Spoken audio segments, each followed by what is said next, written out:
Now let's turn, please, to the lovely Word of God. And we're reading in James chapter 3, which is going to be the anchor for our study this evening. Now, we're not going to be studying the book of James through this series in depth, but tonight it's very relevant to where we are, and we'll make this the anchor for our series. James chapter 3 and verse 1. My brethren, says the RAV, let not many of you become teachers, knowing that we shall receive a stricter judgment. For we all stumble in many things. If anyone does not stumble in word, he is a perfect man, able also to bridle the whole body. Indeed, we put bits in horses' mouths that they may obey us, and we turn their whole body. Look also at ships. Although they are so large and are driven by fierce winds, they are turned by a very small rudder, wherever the pilot desires.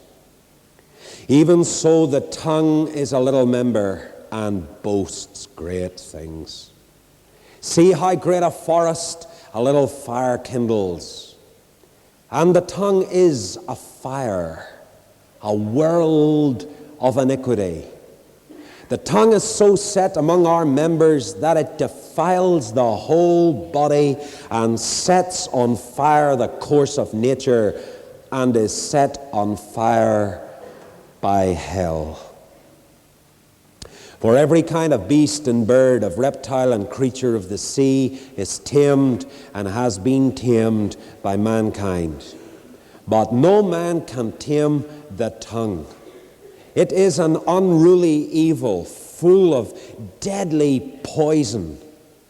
With it we bless our God and Father, and with it we curse men who have been made in the likeness of God. Out of the same mouth proceed blessing and cursing. My brethren, these things ought not so to be.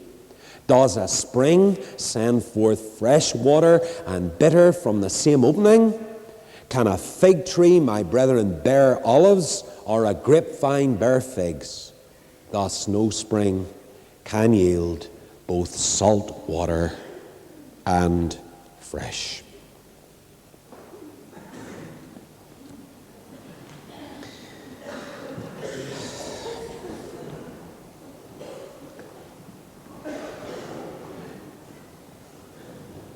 To the physician, the tongue is merely a 2-ounce slab of mucous membrane, enclosing a complex array of muscle and nerves that enable our bodies to chew, taste, and swallow. To the physician. But the tongue is far more than that. Without the tongue all over this fair city and land this evening, no mother could sing her baby to sleep tonight.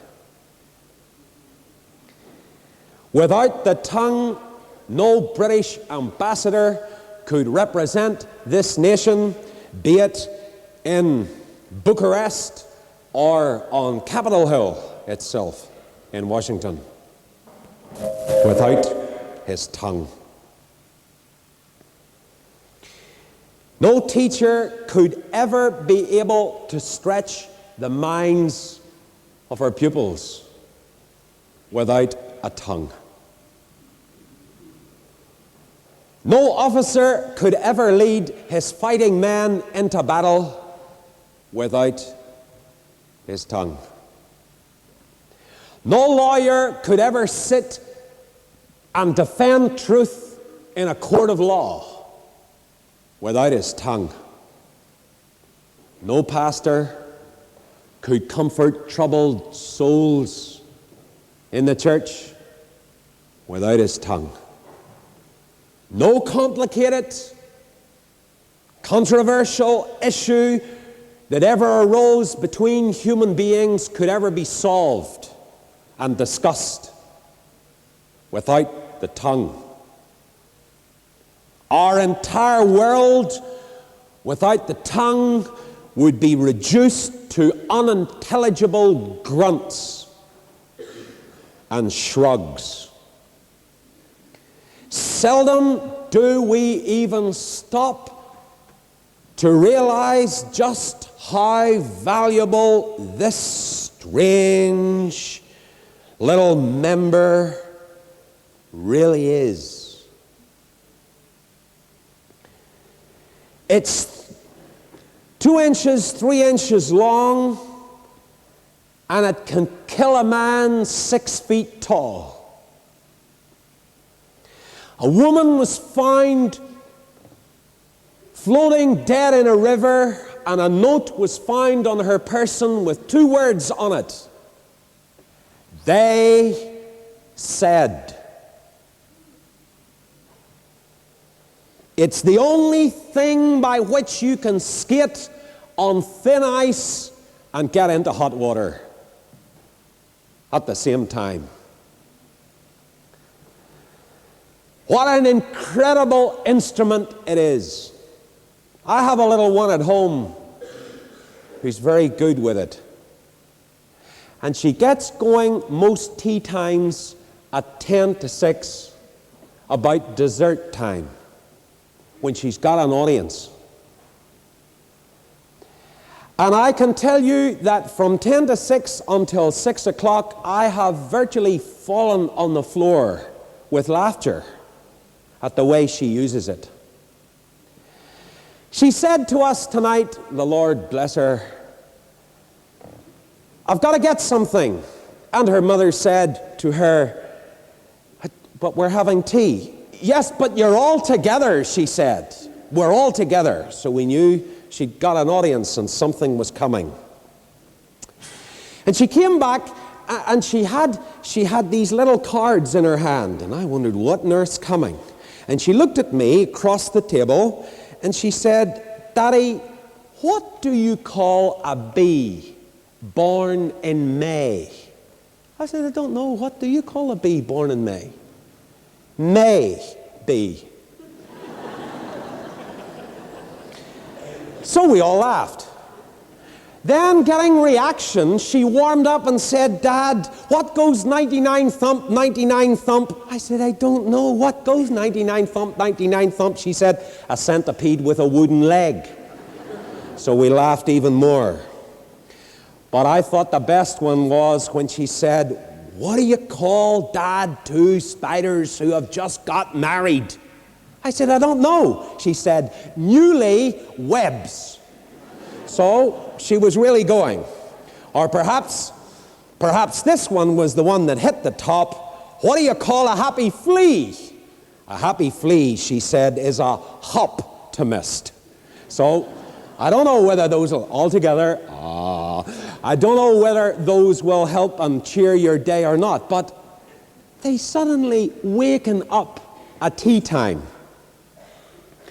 You know, if I were to stand in front of you and say, it was very crowded, well, you all sit and look at me.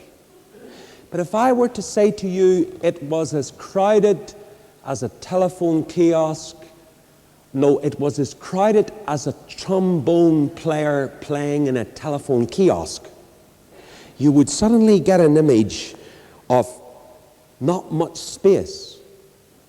You know, the use of language. You say one thing one way, and you say another thing another way, and it can make all the difference in the world. You are drunk, said Lady Astor to Sir Winston Churchill. And he said, you are ugly, madam, and I shall be sober in the morning. And that did not make it right for Churchill to be drunk, but she was sorry she had said what she said. Words. words. You daren't take on clever men sometimes with words, because they can come back at you. You think of their power to hurt people, to bless people. You think of Satan lifting a word and tempting Eve. Satan said to her, she believed him, and the world was plunged in darkness. You think of those people at Babel who spoke proud words, and God introduced languages to the earth as a punishment for their pride. You think of Abraham, who used lying words when he went down into Egypt, and Pharaoh threw him out. You think of Sarah, who used manipulative words to twist her situation to her advantage, and Ishmael was introduced, and of course we know to this very day the Arab-Israeli conflict came because of Sarah's manipulative words and suggestions to her husband. You think of the great David being hounded by persecuting words from Saul, all the introduction of his early life and manhood. And what happened? Saul ends a suicide. You think of those sweet-talking women who turned the brilliant Solomon into an effeminate fool with their sweet talk. You think of Job's friends who talked pious old words that broke his heart. You think of that wise David who was tricked into taking Absalom back into his palace by a very clever talking widow. And when others couldn't do, this slick, clever talking widow talked David back into bringing Absalom back, and he lost his throne through her words. You think of Sennacherib, who boasted of great things all over the place against the Lord, and he went out one morning to discover 185,000 corpses in his army who had been slain by a stroke of the angel of the Lord. You think of those well-meant words of Peter, I won't deny you, Lord. I won't desert you. That soon were to turn into filthy, swearing, cursing oaths that were to haunt him the rest of his life. Those words, I know not the man. When you have got a word on the tip of your tongue, it is often better to leave it there. For your tongue sits in a wet place and is liable to slip. Are you nervous and blue? In doubt what to do? Misunderstood too? Shh. Don't say a word. Is business so bad it's hard to be glad? Inclined to get mad?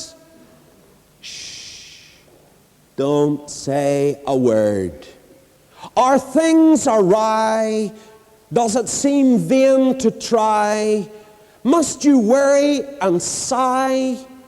Shh. Don't say a word. Climb bravely life's hill. Seek only God's will. Trust Him and be still. Shh. Not a word. Now, James goes for the jugular vein of the Christian life. The problem of the tongue. This isn't a localized problem. This is not a dated problem. This is a problem that afflicts the brilliant in this world as well as the foolish throughout all time. There is nobody here tonight who doesn't have terrible trouble with their tongues, me included. No other section of the Word of God speaks out with greater authority or impact regarding the tongue than this little passage of James. James warns in the first verse of chapter 3, don't in the Christian church rush to be a Christian teacher of the Word in the church. Why? Why? Not because there's anything wrong with teaching, but because that what a teacher teaches affects people's lives. I study sometimes congregations that are under narrow-minded men, and men who don't really feed perhaps people on the Word or in depth, and look at them and watch their congregations. And very often their congregations are narrow-minded and unhappy and joyless, exactly the same as the food they're getting. I listen and watch people who are fed on the words and who are fed by teachers who try to get in there and really get the hay down where the sheep can get at it. And what happens? Lo and behold, the very joy that is within the preacher's heart, the teacher's heart, becomes theirs, and a community is changed. And that is very obvious in many places of the world we could take you to. What teachers teach have an effect on their congregations, and that has a very great influence. But at the same time, don't rush to be a Christian teacher for all the influence it has. Why? Because if you stumble, you will be under far stricter judgment than your students. You could sit and listen to me teaching the Word tonight, and maybe take it or leave it what I say, and your life wouldn't be affected. But if you see me tomorrow out denying in my life and by what I am saying, what I have been teaching you, I immediately come under far stricter judgment than you who just listened. So that's why he says, my brethren, verse 1, let not many of you become teachers, knowing that we shall receive a stricter judgment. It's not condemning teaching, of course it's not. He's not promoting silence, he is promoting control. James is saying that the tongue is an incredibly influential force. Now, if there's anything I want to teach in this series, I want you to see that your tongue is far more powerful than you realize. My prayer to God in these next weeks is that suddenly you say, hey, I mightn't be a Christian writer, or I mightn't be able to preach in the open air, or I mightn't be able to do much singing publicly, or whatever, but here is a ministry I can have in my office, in my school, on my farm, wherever I am. I can use this little tiny member to be a blessing in that kitchen, in that schoolroom, in that office, as I travel about in my car with my friends, sitting in restaurants, wherever I go, by thinking in a quiet, measured way about what I'm saying to people. It's like a fella said to me at a church I went to recently. He says, hello, he says, feet of clay, but I enjoy listening to your tapes. What did he mean by that? Well, I ask you. The things that people say to me, rather interesting. I'll not get going because we could be here a long time. Fascinating what people say to preachers. I mean, I often laugh here at Tuesday nights. You know, you're on the door and it's bucking rain outside, and the first person in says, it's awful wet. Yes, it is. Next one in says, it's raining very hard tonight, Derek. Yes. 500 people tell you it's raining. And you feel like saying, yes, it is. You know why they talk about the rain? Because it doesn't commit you in anything. It's just a nice, friendly thing to say. It's wet, it's cold. As long as you talk about the weather, you're all right. The weather doesn't belong to the SDLP or the DUP or the Conservative Association in North Down or the Catholics or whatever, or the Hindus. No, it's just rain. So it's raining, Derek. So we don't argue about that. it's a very, very useful thing to talk about. The way we communicate on that sort of level. Well, I hope we'll get beyond the rain in these weeks as we study. But of course, the tongue is a very powerful thing. There is a document, in law called the crime sheet. And on the crime sheet, some lists appear of cases that are to come up before a magistrate. And it contains the names and addresses of all the accused, and it lists their alleged crimes, and it's called the crime sheet. Policemen will know about that, and lawyers will know about that. Well, on the biblical crime sheet, the tongue is accused. And I want to tell you, the list of offenses is enormous. I want you to think about this for a minute. Dishonesty, your tongue. Unkindness, your tongue. Flattery, what you say to a person's face that you would never say behind their back. Gossip, what you say behind their back that you'd never say to their face. The tongue. Pride, blasphemy, criticism, exaggeration, temper, greed, slander, boasting. You can do all of that with your tongue. And of course, on the other hand, your tongue can be a tremendous influence for good. Under the Holy Spirit's control, you can communicate love and encouragement and comfort and wisdom and inspiration and the gospel and praise and blessing. The whole day long, you can be a blessing in your work or whatever by kind words. Say to your wife, break out, husband, break out some night. Go up to her and say, you always look good, dear, but tonight you look terrific. She'll probably squeeze you to death. She'll be so surprised. Break out. Communicate love with your tongue. Instead of, get me my dinner, will you? It's late. Oh, yes, and you preach away. Do I have a pastor friend, and he went to counsel a man recently, and you know what he'd been doing? He'd been beating his wife with an authorized version of the Bible. Not the NIV. The authorized version. You say you're being funny, Derek? No, I'm being serious. My friend was a pastor, and he says it's unbelievable. He said, I had to talk to this woman. Her husband was beating her with the Bible and then got out and preaching. What sort of a nonsense is that? Come on. We want to use the Bible properly, don't we? We want to get into communicating love with these tongues of ours instead of being hypocritical. If you don't stumble in a word, sir, you're perfect.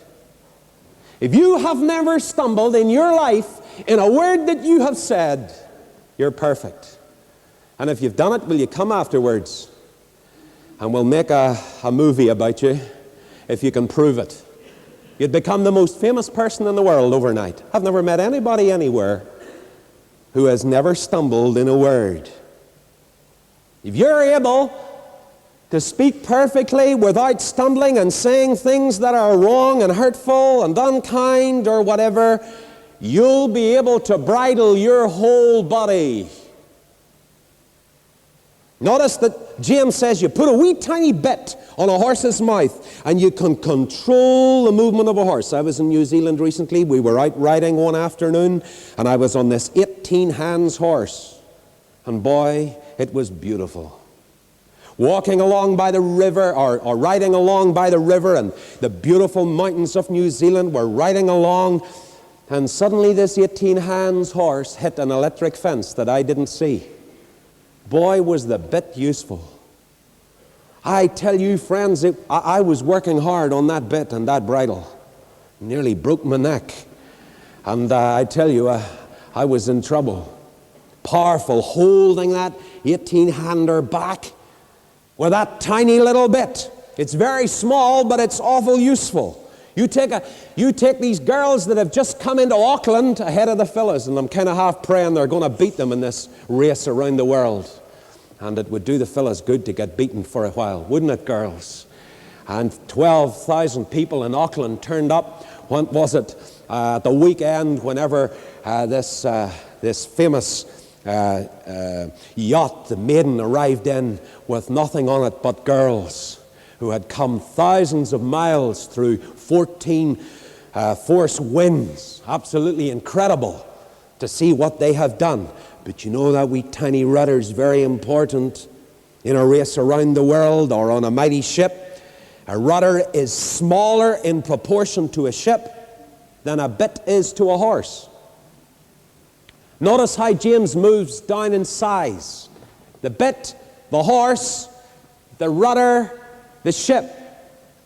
And then he comes down to the tiniest little minuscule thing.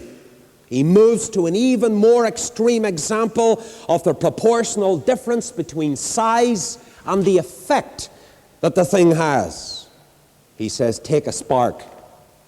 You know, a bit, a rudder, a spark. A spark could go off in this meeting tonight and you'd never see it with your eye. But if it really got going, we'd know all about it.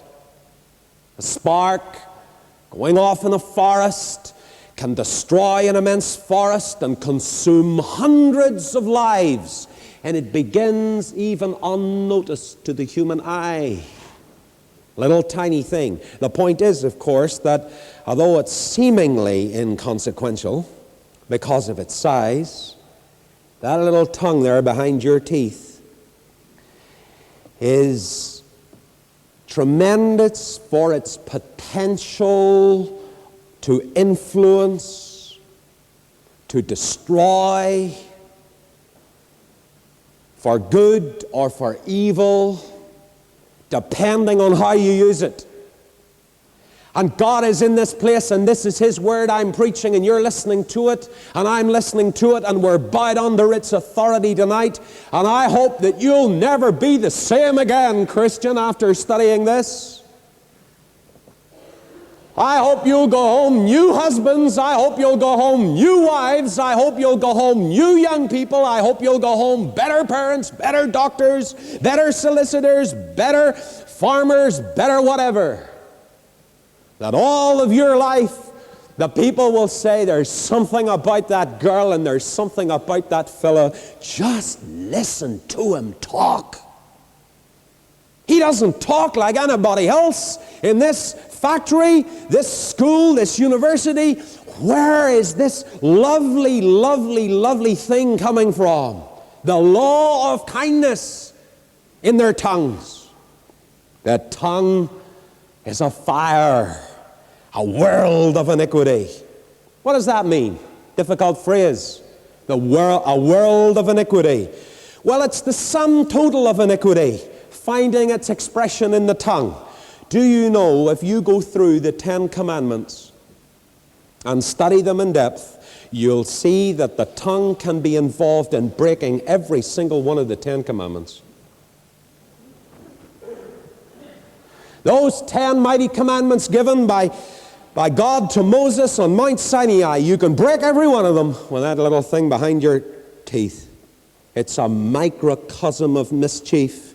It's a living embodiment of the fallen world's sinful characteristics. It can all come out of your tongue. Notice what James says. It is a world of iniquity. It defiles the whole body. Notice the stain of its pollution. The potential, yes, is there, but notice the stain of the tongue's pollution. The stain of it. Just put a rotten apple in a basket and the good ones get contaminated.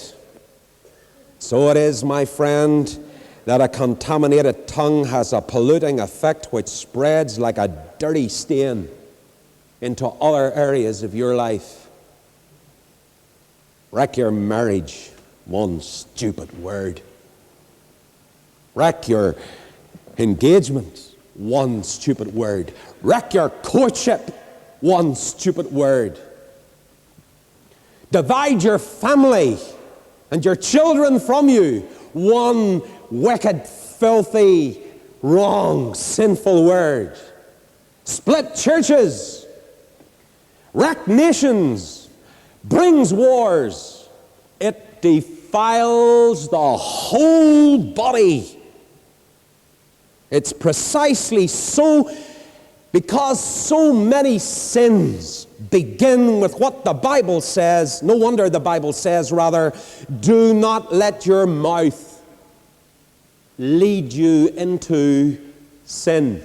Ecclesiastes 5 and 6. Don't let your mouth lead you into sin. Look at the sphere of its penetration after the stain of its pollution. It sets on fire the course of nature.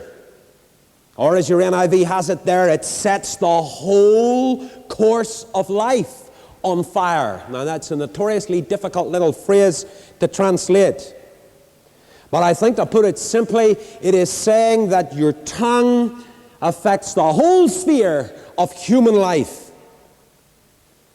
It keeps the wheel of existence. Someone has translated it red hot.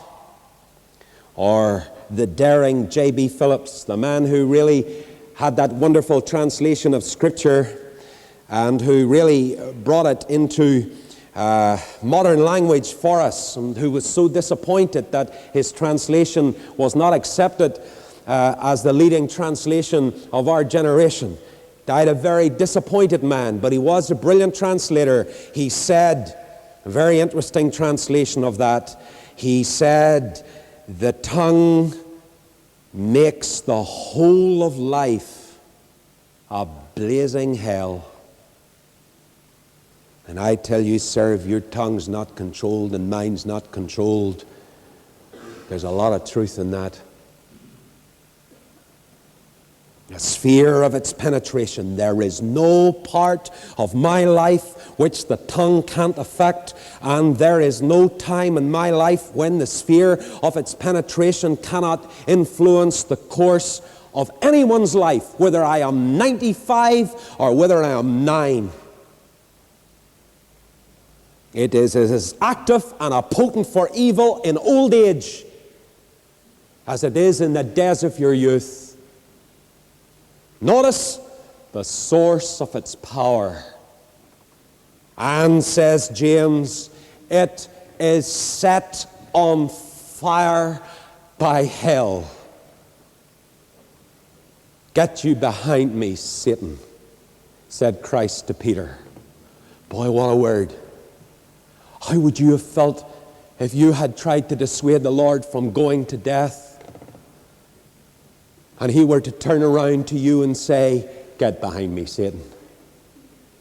It shows that through the bravest hearts and the stoutest lives and the keenest Christians, the old devil can get in and strike a match in your mouth and blaze a church on fire or a province on fire. It's too easy for my tongue to become the devil's advocate. Too easy for my little tongue to become a mighty agent of evil. Christian, your tongue naturally is set on fire of hell. Now, I've studied this and all sorts of attempts to explain it. You know, the rubbish dump outside Jerusalem, Gehenna, not Hades, where the rubbish is and where there's always a fire and the filth and the fire and all the rest of it. But it seems to me that ultimately even Gehenna itself and the word hell, in this particular context of this verse, it is really saying the tongue is set on fire by Satan himself. What?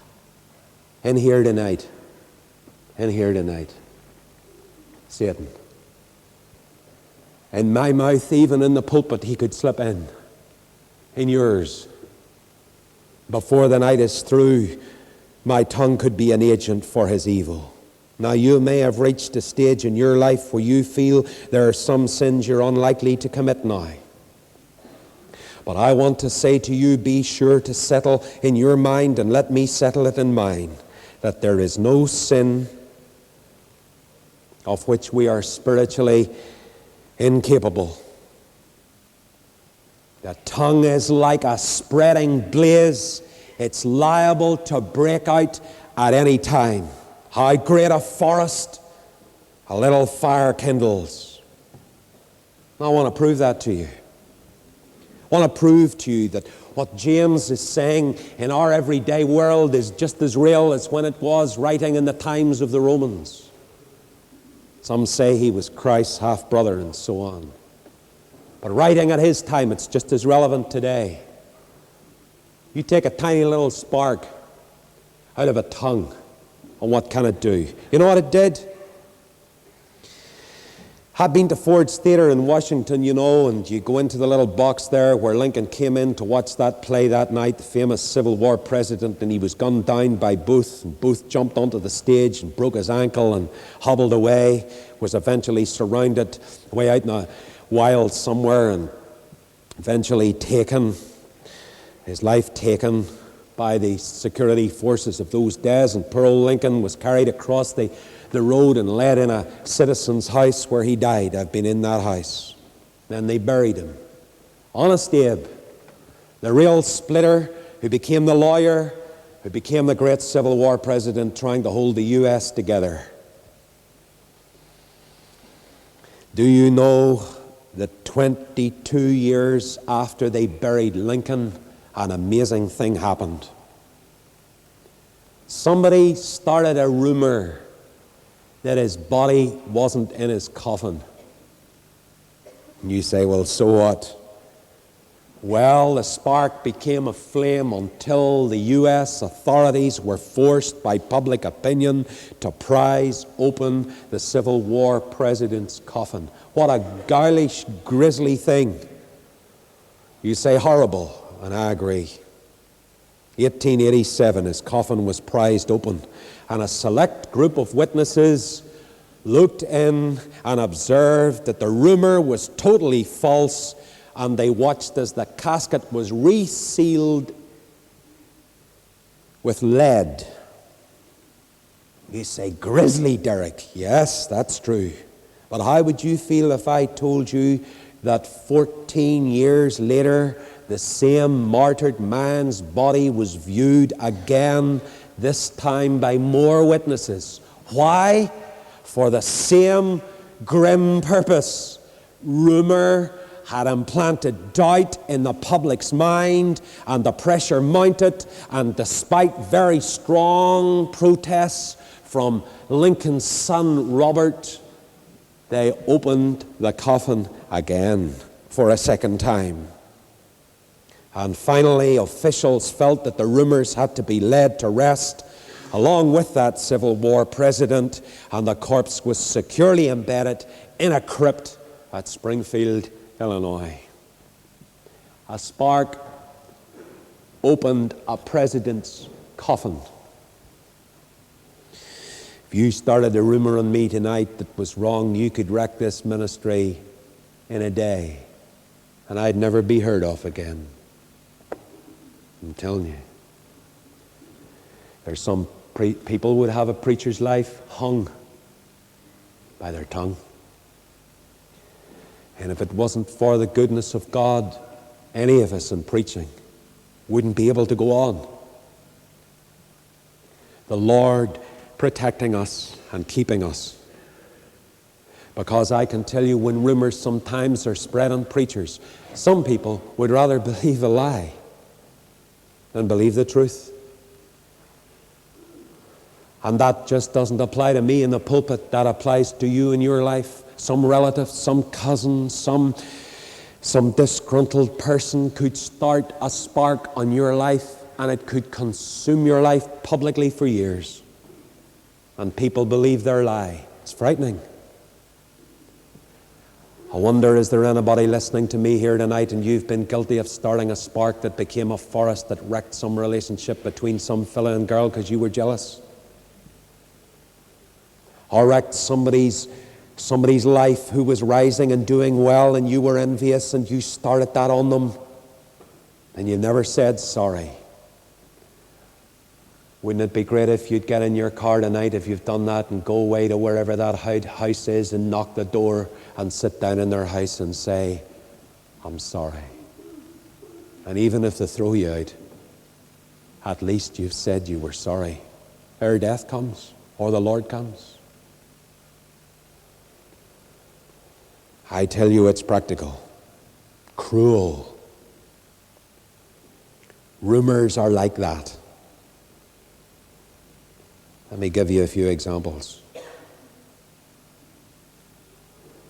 Two favorite little phrases of rumor mongers are, have you heard? Or, I understand from others. Or, they say. For example, I hear Mary and Fred are divorcing. They say that she was unfaithful. Somebody mentioned that he's a heavy drinker. I heard she's a flirt. Watch out for her.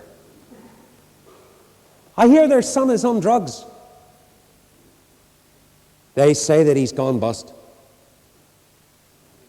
Word has it that they had to get married. Word has it. Oh, Jimmy? Och, he's a bit odd. Or Henry V and William Shakespeare. Rumor is a pipe blown by surmises, jealousies, conjectures, and of so easy and so plain a stop that the blunt monster with uncounted heads, the still discordant, wavering multitude, can play upon it. And Christians are just as good at playing on it as non-Christians. Those sour melodies penetrate many a phone conversation, or a mealtime discussion, or an after-church fellowship time, or a leisurely evening with friends. Sour melodies. Rumor is a monstrous giant capable of prying open far more than caskets, exposing more closet skeletons, and stirring up choking, scandalous dust than any other tool on earth. And you've got one, and I've got one. You know, you may think I'm crazy, but I've got to be myself. Can't be anybody but myself. If I'm trying to be somebody else, I'm not myself. And if I'm not myself, I'm not the other person either. So I'm nobody. But you know, I love to write. And a few years ago, we attempted something on downtown radio, you know, to try and break through to people who weren't listening to preachers. And you know, the old editor or the head of programs down at downtown radio, he says, Derek, we can't convince preachers that come in here that when they're preaching, they're not talking to their own people, but they're talking to 500,000 people outside their own constituency. And I proved that on Christmas morning because I happened to be broadcasting, and a fellow who's here tonight who's a prison officer told me that he was counting his prisoners to see if they're all there, because they have a habit of trying to get out up there. And he says, Derek, at 8 o'clock in the morning, fella, I was walking down the cells, counting 3 men to a cell, and suddenly I heard your voice. And I thought, what on earth is he doing in the prison on Christmas morning? But he says, you were on the radio. And he says, I want to tell you there were, I counted 150 prisoners right down the line who were listening to what you were saying about Mrs. Gorbachev, reading, Behold, I stand at the door and knock, that verse under Holman Hunt's painting when she visited St. Paul's Cathedral. And then he added, and they were all top provisionals. Can you imagine how I feel? Hey fellas, if you're still listening to me, you need Christ. Just like I do. But you know, trying to break through to people. So there was a great preacher once called C.H. Spurgeon, and C.H. Spurgeon was very original. He had a character he wrote about called John Plyman, who was your average country man. And he wrote about him, you know, and what he did. He's brilliant. The things he did with John Ploughman. You know, he once had John Ploughman tell a story about the fella going to market, and he's going to market, you see, with this donkey and the wee boy, and they're on the way, and somebody meets them on the road and says, "Oh, look at that wee fella sitting up there on that donkey, and the old man walking there. Get down, you young scoundrel, and let the old man up." So the young fella got down, the old man got up round the next corner, and this man came along and said, "Would you look at that old man sitting up there, and the wee critter, the wee soul, walking along." So he got down. The pair of them walked beside the donkey, come round the next corner, and said, "Would you look at you two silly fools? There's a good donkey, and it could carry the both of you. Why don't you get up there?" So they both got up. You went around the next corner and met a man and said, "Would you look at I'll report you to the people about cruelty to animals. Two of you burn that." And of course, John Ploughman told how that those two fellas got so fed up they took the donkey and threw it into the river. And I met a very pompous gentleman recently, and I said to him, "How did you enjoy John Ploughman's talk?" He was a great Spurgeonite, and he said to me very snootily, he said, "Oh, I never got much out of John Ploughman." Oh, God help him. He never got much out of it. Oh, I love him. My mother had him at home there. John Ploughman's talk was a great blessing. So I thought I'd have a go at my John Ploughman, and I called him Willie John. Willie John. Now listen carefully. Willie John, you see, is the superintendent of the Sunday school at Ballywilwon't. Yes. And he's just the superintendent of the Sunday school, and he's walking on his way to Sunday school one Sunday afternoon through the countryside, you see, and it's a lovely, lovely Sunday afternoon. He's having a quiet walk early to Sunday school, and he meets wee Prunty. You know wee Prunty? Off the bank, with his wee pipe and X major and all that. And he says, "Excuse me, Willie John," he said, "did you hear about Mary?" "Well, what about her?" "Oh, she was seen drinking in the tent, the beer tent at the Balmoral show, Willie John." "Oh, yes, she was." "Was she now?" said Willie John. "Good day to you, Mr. Prunty." Walks further down the road. And along the road comes Mrs. McCutcheon. Now, with due respects to Mrs. McCutcheon, she is so large every time she rides her bike, the rims go right down to virtually the road.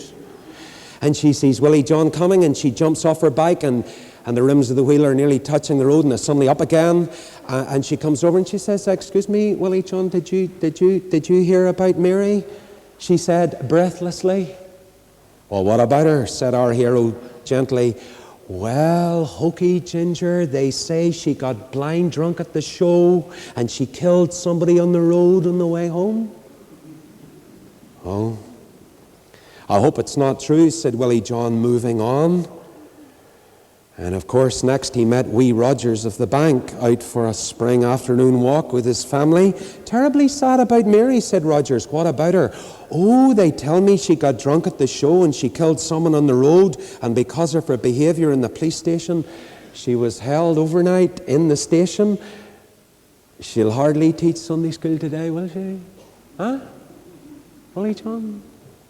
And Willie John goes into the yard of the Ballywilwon't Sunday School, and here's Mary as she wheels in her car at the car park. "Hello, Mary," he says quietly. "How's things?" Looking at her black eye. "Ah, Willie John," she said, "I went into a beer tent at the show to retrieve my little nephew who was being obstreperous, and he gave me a black eye with the toy tractor he had in his hand. And on the way home we had an accident at McCoubrey's Corner, and we had a stray cow, and I got concussed. And the police, Willie John, they were very kind to me." "Oh, I hope your class goes well today, Mary," said Willie John. "And thank you for coming."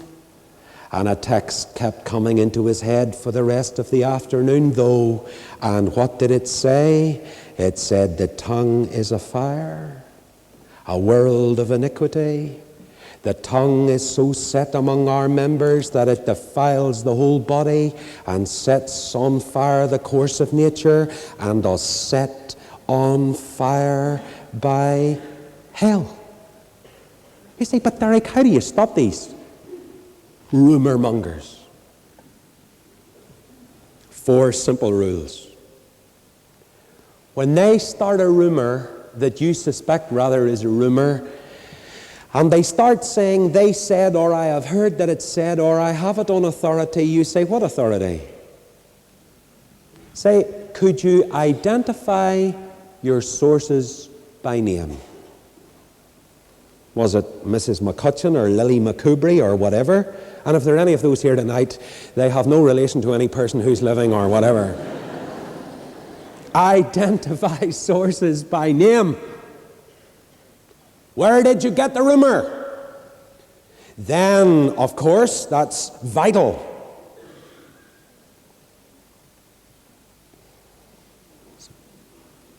Support your evidence with facts. Refuse to accept hearsay, because rumors fade when you put the light on them. Don't accept hearsay. Thirdly, and you need to be awful brave for this, say, excuse me, may I quote you? Well, I write a newsletter column, so I can have fun with that one. Anywhere, say, do you mind if I quote you in the newspaper Monday morning? Yes. It's amazing how quickly gossipers can turn 4 shades of red in half a second, and remarkable the speed by which they can backpedal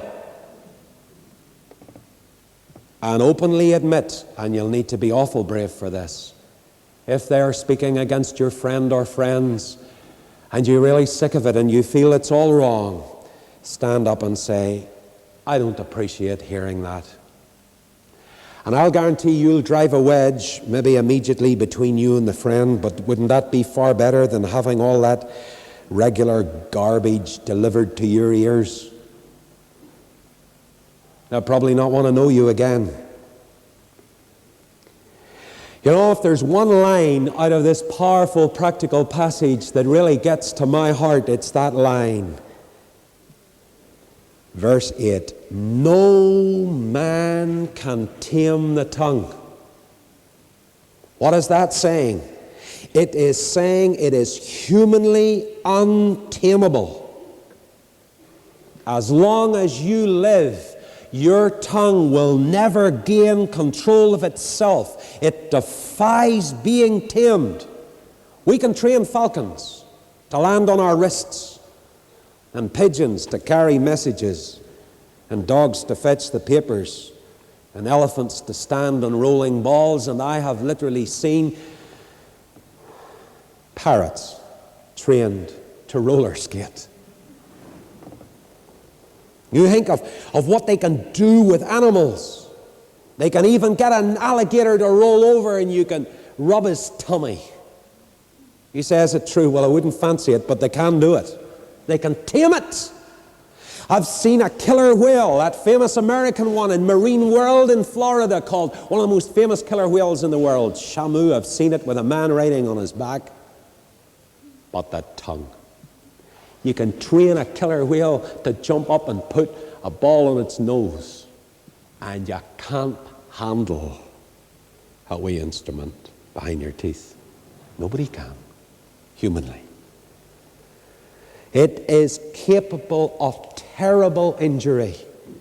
It is an unruly evil. It is, let the words lie heavily on your heart, friend, full of deadly poison. What? My tongue? Yes, sir. Yes, madam. Yes, young person. Yes, me too. Full of verbal cyanide.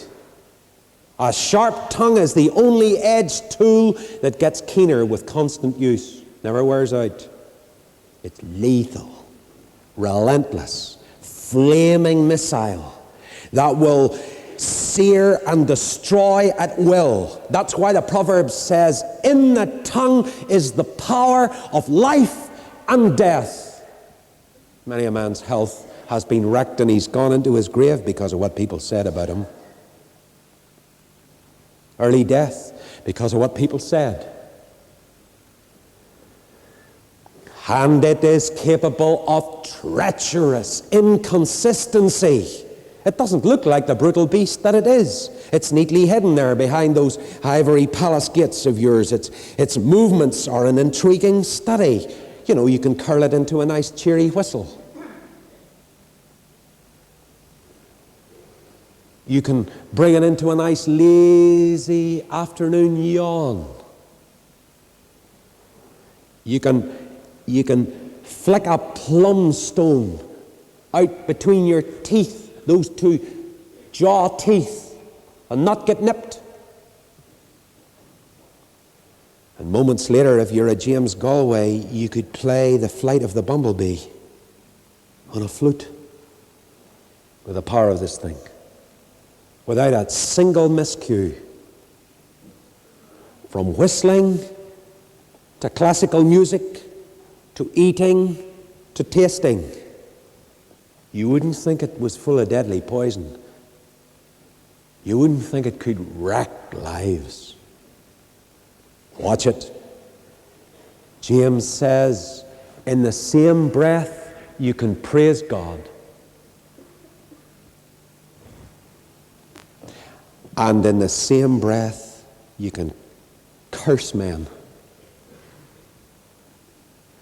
I could give examples of this in my life, and you could in yours, of people who pray to the Lord and pour out to the Lord, couldn't we all? And then in the very same night, we can tear somebody apart who doesn't deserve it.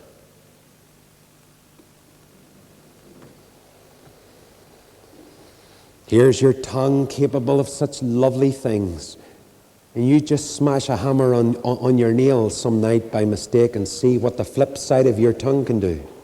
I'd love to hear a few of you. I'm not thinking of trying it.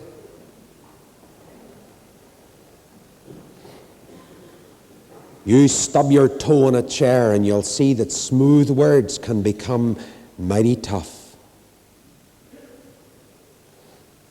You see, the tongue cannot do or can do what it is impossible in nature to do.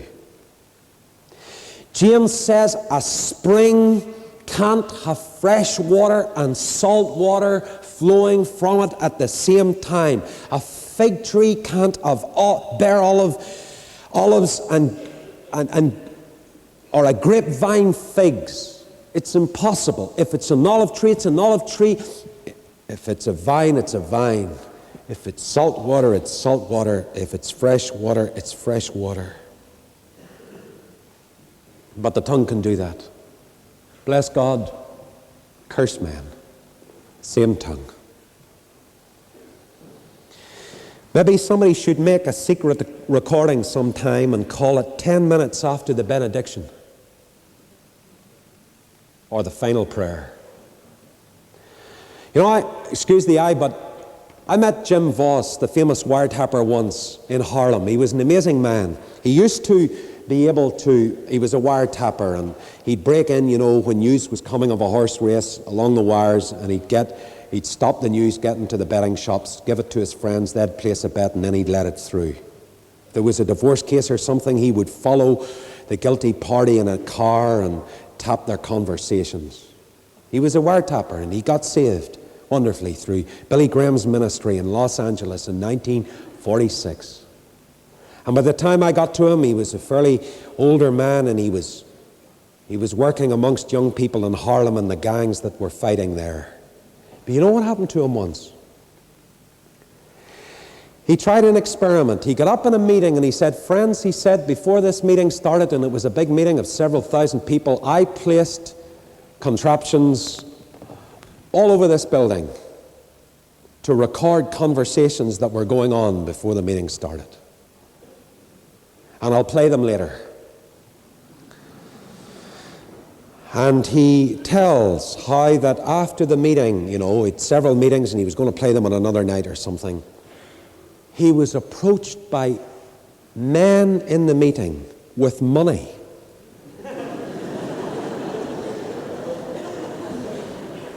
And do you know what happened?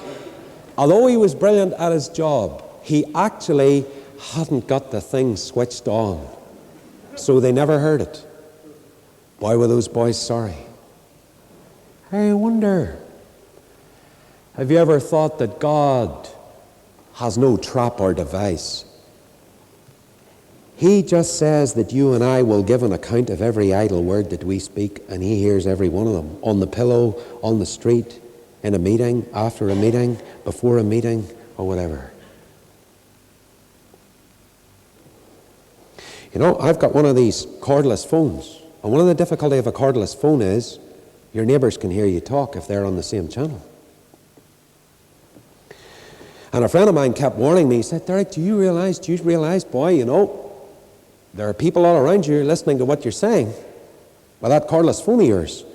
And I listened to him, and I lifted Time magazine this week, and I discovered that there was a man, and they suspected him of something. His neighbours, that they heard on a cordless phone that they had, they got on his channel, and they got the FBI in to listen to his conversation because they thought he was a drug dealer, and he wasn't.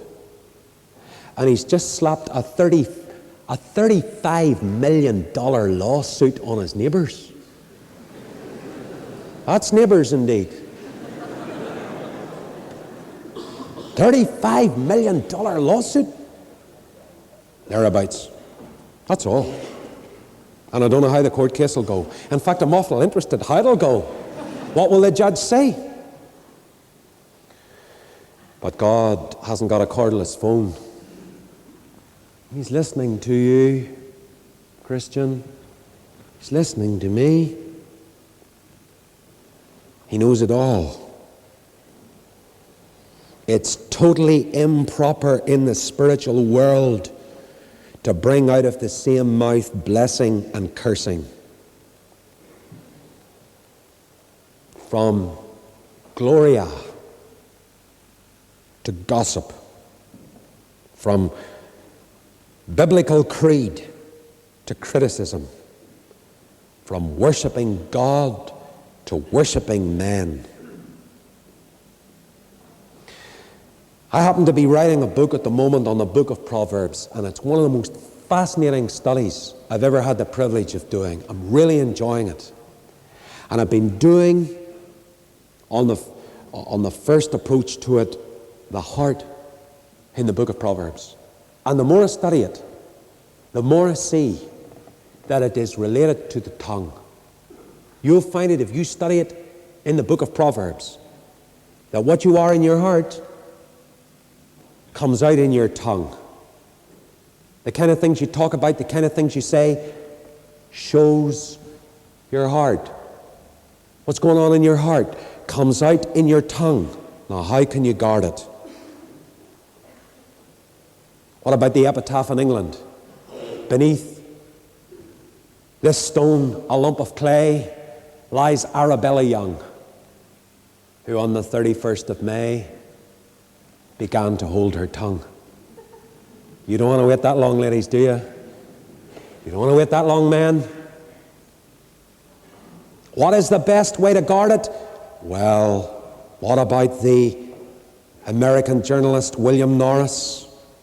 If your lips you would keep from slips, 5 things observe with care: to whom you speak, of whom you speak, and how, and when, and where. Or maybe David's is the very best. I will guard my ways that I may not sin with my tongue. I will, Psalm 39:1, guard my mouth as with a muzzle. Before you speak, think first. Pause for a few seconds and mentally preview what you're going to say. Is what you're about to say accurate or exaggerated? Is it kind? Is it cutting? Is it necessary? Is it needless? Is it wholesome? Is it vile? Is it grateful? Is it complaining? Put it through the sieve of your mind before you say it. Talk less. God gave you 2 ears and 1 mouth so as you'd listen twice as much as you talk. Can't give you chapter and verse for that, but Your chances of blowing it are directly proportional to the amount of time you spend with your mouth open. Try closing it for a wee while. Compulsive talkers find it very hard to keep friends. Make your words like the nationally advertised shampoo. Concentrated and richer. And listen more. And quit interrupting all the time. And allow your lovely Lord to fill you with His Holy Spirit. Feed your heart on this, and it'll come out. Feed your mind in prayer. It'll come out. Your words will follow your heart, and where your heart lies, there will your treasure be also. And the blessed Spirit of God, if you allow Him to have His way, will take your tongue and control it for you. Let Him.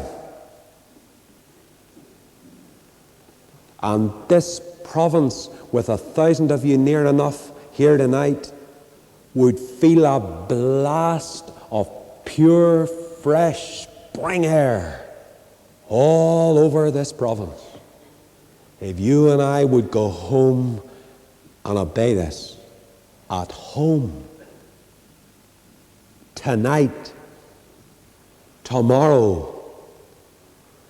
wherever we go. It's a challenge, isn't it? No man can control it or tame it, but God can.